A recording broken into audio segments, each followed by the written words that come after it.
Bismillahirrahmanirrahim. Babu hukmi man. Ono ya. Farraqa amral muslimin wa huwa mustami'un. Babu hukmi man. Utawi kibab nerangno hukume wong. Farraqa kang misah-misah sapa man, kang napa nggih. Mencerai berikan, kang misah-misah sapa man amral muslimin.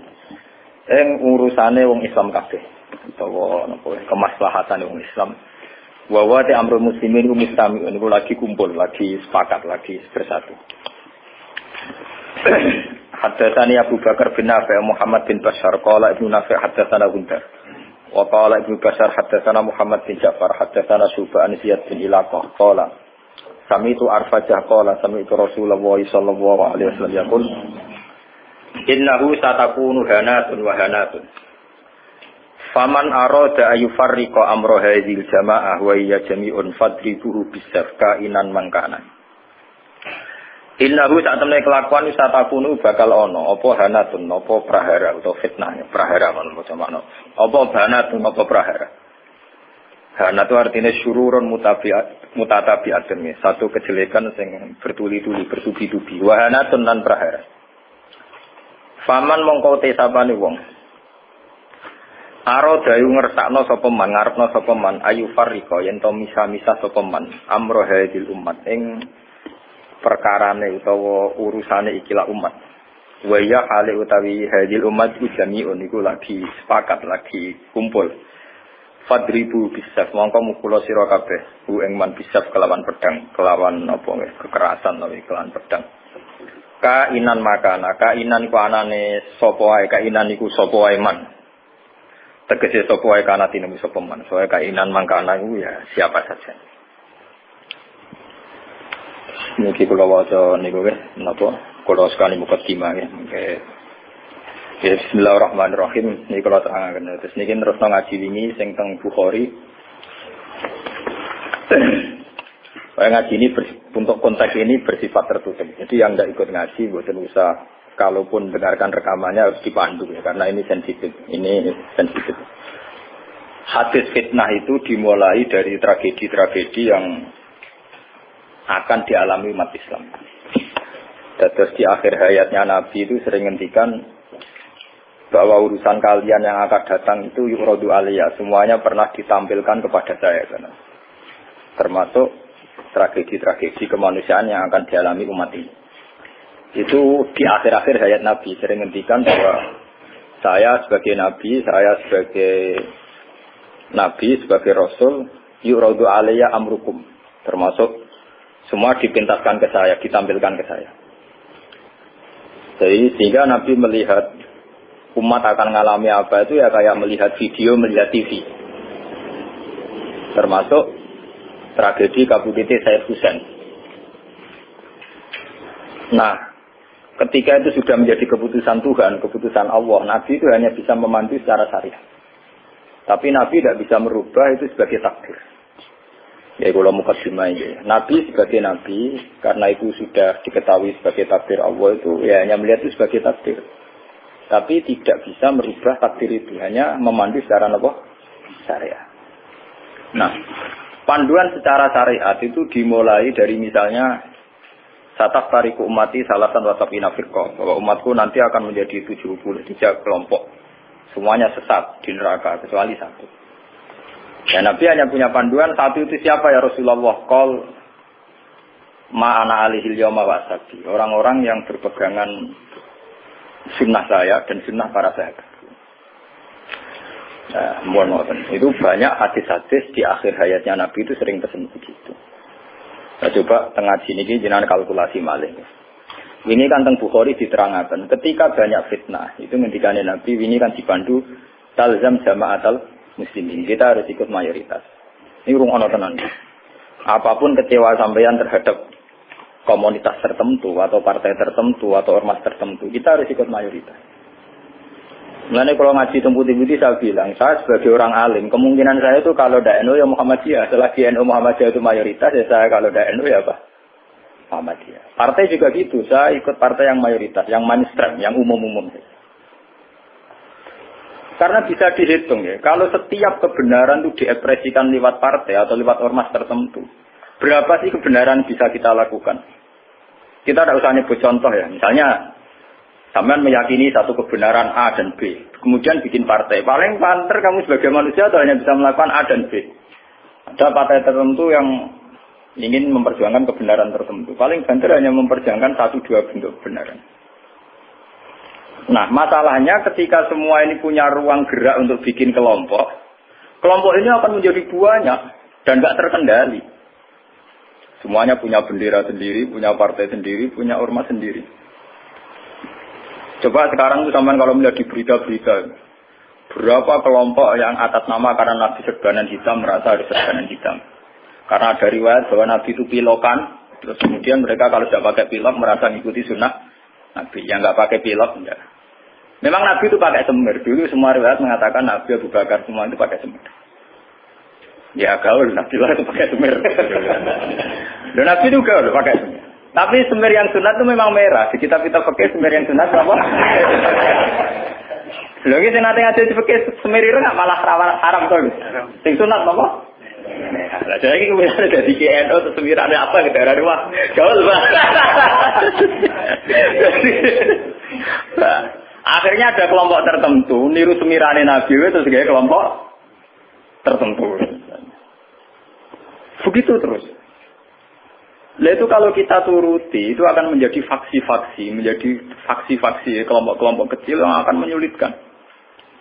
Sebab itu Nabi mandu kalau sudah fitnah banyak itu talzam jama'atul muslimin. Kamu harus ikut mayoritas. Coba sekarang misalnya menyangkut Jumatan saja. Berapa masjid yang mengharamkan dipakai kelompok lain? Dan berapa masjid yang digeruduk, dirubuhkan oleh kelompok lain pula? Hanya karena satu keyakinan kebenaran kemudian diekspresikan dalam bentuk ibadah. Misalnya masjidnya A beda dengan B. B dengan apa? C. Itu kalau dituruti tidak ada selesainya. Nah itu Nabi berpesan, kalau ada kelompok Islam yang sedang solid, kok ada yang ingin memecah, itu boleh diperangi. Fadribu bisab itu boleh dilawan. Bahkan harus dilawan dengan kekerasan. Kalau harus dengan kekerasan, ya boleh pakai kekerasan. Lalu itu kenapa Nabi se-ekstrim itu? Sampai menghentikan fadribu bisab. Orang itu harus dilawan dengan kekerasan. Ya tentu kalau kekerasan itu harus menjadi alternatif terakhir. Tapi yang jelas harus dilawan. Ya. Dalam teori modern ya harus dilawan. Tidak harus dengan pedang, harus dilawan. Kita punya sejarah dulu ya. Kayak dulu ketika mainstream Islam di Indonesia itu mengikuti pola NU atau Muhammadiyah. Dulu kita punya LDII. Punya Darul Islam yang dipimpin Kartosuwiryo. Kebetulan tetangga saya dulu orang Rembang, orang Sulang, daerah saya. Kemudian ada gerakan Aceh Merdeka. Kemudian ada Junduwo. Ada kelompok-kelompok yang karena terinspirasi oleh Islam, termasuk kelompok bom bunuh diri dan sebagainya. Kemudian mereka menjadi firqah hanya karena meyakini 1-2 kebenaran yang ingin diperjuangkan. Tapi kelompok ini kan tidak mayoritas. Tidak mayoritas terus risikonya kan kurang komunikasi, kurang konsultasi, kurang silaturahim dengan kelompok lain. Nah itu repot. Sehingga kayak di Mekah ada Wahabi, di Mesir ada Ikhwanul Muslimin, di Palestina sendiri ada Hamas, ada Al-Fatah, di Syria ada Amal Syiah, ada Syiah Imamiyah. Di Indonesia sendiri semenjak era kebebasan berbagai front-front ya banyak sekali. Semuanya mengatasnamakan apa? Memang kita terima kasih dalam hal tertentu yang diperjuangkan. Kita fair, terima kasih. Tapi bahwa kemudian saat kelompok itu melawan mayoritas mainstream Islam di Indonesia kayak NU Muhammadiyah, itu mereka punya semangat itu baru berapa hari. NU Muhammadiyah merawat Islam di Indonesia itu sudah puluhan tahun. Mereka merawat Islam dengan semangat baru beberapa hari. Mungkin bapak mereka belum sholat. Kata mereka kuliah, ngerti berita tentang Israel, atau ngerti berita tentang kemungkaran, kemudian menjadi ekstrim. Nah, cara bahasa kasarnya berapa hari mereka kenal Islam. Sudah hanya 1-2 kebenaran yang diperjuangkan, mereka anti sama kebenaran sudah jalan lama, yaitu kebenaran yang ditanamkan leluhur kita. Mulai ngajari anak-anak caranya sholat, caranya baca doa iftitah, caranya tumak Nina, caranya sesuci dari najis. Nah, tapi kelompok-kelompok yang istiqomah ngajar ini kan tidak menjadi populer karena tidak demo pakai bendera besar-besar. Kelompok apa? Tapi yang demo-demo pakai bendera-bendera besar, apa betul mereka ngurus Islam secara harian? Ngurus caranya orang sholat, caranya orang ngilangi najis. Kiai NU ke selera karuan, orang non najis mulai mukhafafah mughalladah mutawat. Kita angkono do ribet kayak gendera demo. Ya ora tempat kayak gendera to Medina mulang urusan apa? Najis. Mulang kate jelimet ra karuan. Ana mutada mutamayiza mukhayyizah tahayyirah sampai mbono sing gamun akhlak aqua be ora aqua. Iku entek energi menapa? Entek. Lah itu dulu fenomena kelompok itu kata Nabi, secara syariat itu dipandu. Kamu harus ikut mayoritas kata Nabi. Ketika banyak fitnah, kamu harus ikut mayoritas. Mun sak niki dihitung, ini ngaji tenan gitu. Tapi ini tertutup ya, artinya ngaji. Zaman hitung mawon. Kalau partai-partai atau ormas banyak itu kita turuti atas nama ideologi tertentu atau atas nama visi tertentu. Oke lah, atas nama visi tertentu orang sah bikin partai, bikin ormas. Tapi mereka secara realistis karena minoritas, itu apa sih yang bisa diperbuat dari kelompok minoritas? Sudah gitu, secara teori modern kalau dia ada jabat namanya oposisi. Sudah oposisi gaji duit cilik. Paham ya? Oposisi gaji duit napa? Cilik. Ngurusi vaksinnya duit kebingungan, urung ngadepi sebuah negara. Itu mendingan umat Islam itu ikut mayoritas, yaitu bagian dari negara. Sehingga peralatan negara dengan sendirinya juga peralatan Islam. Sama saya hitung ya. Kalau nate ngaji bolak-balik kalau hitung, ini rumah tenan hitung di penggalih. Kalau umat Islam itu ikut umumnya orang, ada yang jadi tentara, yang jadi polisi, yang jadi pedagang, ada yang jadi pengusaha, ada yang jadi miskin, itu rasa didadekno jadi. Kalau itu tidak usah proses penjadian, sudah jadi sendiri. Lama. Karena itu mengakui Islam yang hanya bunyal Islam ala khamsin. Ini rumah tenan ini ngaji. Saya bertaruh betul. Saya bertanggung jawab di depan Allah. Kalau mereka mengikuti Islam dengan kaidah Nabi saja, yaitu hanya bunyal Islam ala khamsin, bahwa Islam itu dibangun atas 5 hal, yaitu syahadat la ilaha illallah wa anna muhammadar rasulullah wa iqamis shalat wa ita'iz zakat wa shaumi ramadan wa hajjil baita man istata'a ilaihi sabila. Itu tidak menerangkan partai politik, juga tidak menerangkan sebuah bentuk negara, juga tidak menemukan formasi negara, formula sebuah negara. Itu enak. Artinya enak itu misalnya kalau misalnya kayak Rukin Madun mau dibunuh orang Israel karena bagian dari bangsa Indonesia, negara harus melindungi. Atas nama dia bagian bangsa Indonesia. Karena dia ngakui konstitusi negara, dia warga yang baik. Maka ketika Rukin Madun mau diculik Israel, itu negara harus melindungi dengan peralatan negara. Itu beda dengan kalau Rukin Madun gaya faksi tertentu. Anti negara, negara balane Amerika. Ini gaya faksi tertentu anti Israel. Gaya bambu runcing dewe, gawe senjata rakitan, terus digo nyerang Israel. Itu kalau diserang Israel, itu negara harus tanggung jawab. Toh kamu tetap kalah karena minoritas. Kulo wingi pas ngaji teng Demak, teng kanca-kanca sing derek kulo ngomong. Kita secara ideologi bersimpati ya sama kelompok-kelompok yang melawan kebatilan. Tapi kalau kelompok itu kecil dan beda dengan negara, itu resikonya negara ada harus tanggung jawab. Ya kan kita cerita ilmiahnya saja. Ini bukan menyalahkan siapa-siapa. Kita cerita ilmiahnya saja. Banyak faksi-faksi kecil kayak kasus di Sudan, di Khartoum, di Darfur, di Rwanda, di Kenya. Itu sama kalau melihat berita di Kenya, di mana itu yang sering ada penculiknya itu yang Somalia ya, Somalia. Kelompok-kelompok kecil ini kan bikin satu faksi yang anti negara. Terus mereka atas nama kebenaran yang diyakini bikin gerakan tertentu. Sama juga beda dengan Al-Fatah sebagai penguasa ya, karena presidennya dari kelompok apa? Fatah. Itu untuk menghadapi musuh itu repot karena dia tidak dihitung sebuah negara, tapi dihitung sebuah kelompok.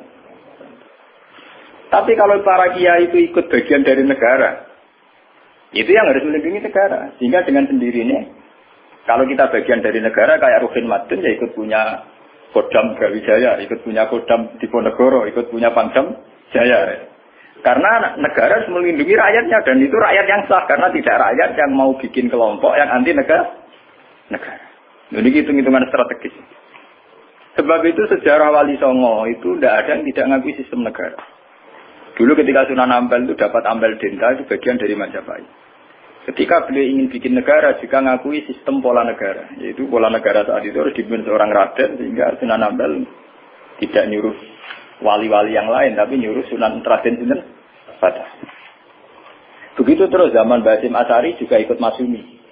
Ngakui proses bernegara secara konstitusional. Sehingga Basim ya ikut masumi saja. Ikut kelompok bagian dari negara.